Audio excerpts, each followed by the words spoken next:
Hello guys, একটা আজকে মানে কি বলবো, একটা একটা মানে কি বলবো আর কি, বলার মতো কিছু আসছে না মুখে। একটা খতরনাক ঘটনা হয়েছে, খতরনাক মানে ইম্পসিবল ঘটনা যেটাকে বলে আর কি। তোমরা দেখতে পারবে যে একটা গাছ, সুপারি গাছ।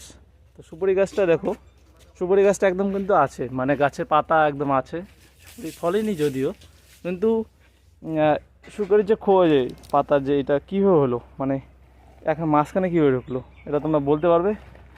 যদি কেউ বলতে পারো তাহলে কমেন্ট করে অবশ্যই জানাও। আর একে একটু ভাইরাল করো প্লিজ গাইস। আর দেখো দেখো কীভাবে হলো, ওটা ইম্পসিবল, একদম একদম ইম্পসিবল ঘটনা। জাস্ট দেখো গাইস, এটা জাস্ট কীভাবে, এটা এখানে আসলো কীভাবে, এখানে এখানে কোনো ফুটাই নেই।